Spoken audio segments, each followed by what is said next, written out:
know, it is a challenge growing up in East Oakland. John's criminal record began during a car ride in East Oakland. He was a teenager.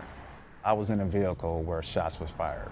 My buddy wanted to shoot in the air. The gun jammed, so when you put the handgun down to try to dislodge the bullet, it went off. Someone tragically died. I was incarcerated from 16 to 24. John went back to prison for an assault charge in 2007. By then, he had 2 sons. I looked in the mirror, and that reflection I saw, I said, you got me into this. You need to do everything you can to not only prevent coming back, but to make sure that my kids don't experience that. So from day one, I made a personal commitment. He kept his promise. John got out in 5 years, returning to his kids. But when he tried to find a place to live, he says every door closed.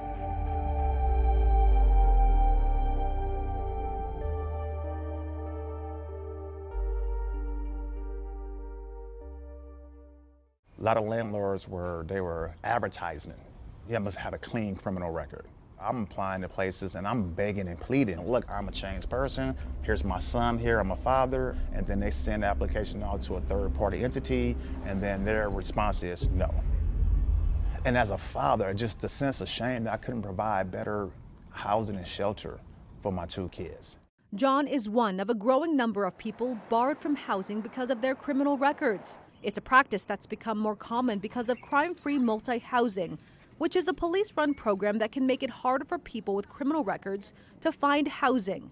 Colleen Baruman says it worsens homelessness. Almost every single one of my residents has applied to try to get into the crime-free housing and turned down left and right. It's very sad. Which is why we repeatedly tried to talk to Tim Ziering, the former police officer who created the program. Fair housing laws say you may not discriminate against race, color, religion, national origin. Behavior is not a protected class. Ziering never responded to our requests. So we contacted the 11 police departments in the Bay Area that use the program. Officer Michael Wright with Hayward Police and Lieutenant Josiah Jacobson with Fairfield Police agreed to sit down with us. Is there proof that this program has actually reduced crime? And I would have to look at numbers and see if there's some way they measure. We could look at that, but I don't know that offhand.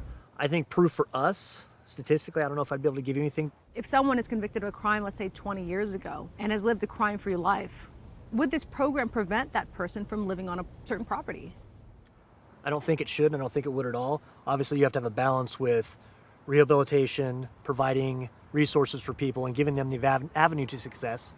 But also at the same time, we have to be able to enforce laws and prevent crime and look at the community as a whole to protect them at the same time. Doesn't this program simply push the problem somewhere else? If you're looking at it in the sense of we're always pushing somebody off, then yes, maybe, but sometimes you have to make tough decisions to make problems go away.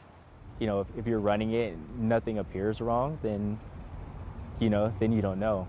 But I think that's an important conversation to have. I'll go talk with our unit too, and bring up some of these points. It's not just police and landlords impacting where these dads with criminal pasts can live. We found this crime-free housing training document from the city of Vallejo, and inside there's some pretty shocking language and photos that we brought straight to the city's housing director. Here you compare crime and people with criminal records to a dangerous dinosaur. Mm-hmm. That's Vallejo's housing director, Judy Shepard Hall. She oversees the program. And then there's an actual picture of a dinosaur that your program says needs to be killed while still in the egg. I would say that Candace, Judy doesn't have the answers to these questions. That voice off camera, that's Vallejo's public information officer, also known as a PIO. Where did you pull it from? Yeah. The city PIO. Yeah, I've not seen that. It's not language that I would think that most of the communities are multifamily properties in the city are senior properties. This is I mean, right there it says off the top, and I think you see it, criminals are like weeds. Yeah. Yeah. Clearly, this is a document that has to be revised. So, Candace, I'm going to have to stop the interview. After this interview, the city of Vallejo halted its crime-free housing program. In a statement, Hall said she's grateful the reporter shared her findings with the city regarding the unsuitable terminology of this training document. The city also let go of the former police officer running the program. John says Vallejo's program is just one out of many nationwide that shut vulnerable people out of housing. It's not there to support. It's not there to even see us as full humans. How do you think the system can change, and where do you start? The system starts with, to your point, people. It starts with society. But is society ready? In our next episode of No Man's Land, the child care crisis that's impacting families across the country, especially single fathers.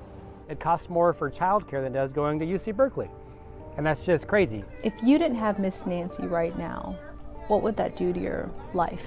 I would have to go back to where I was a year ago, and that just is not an option.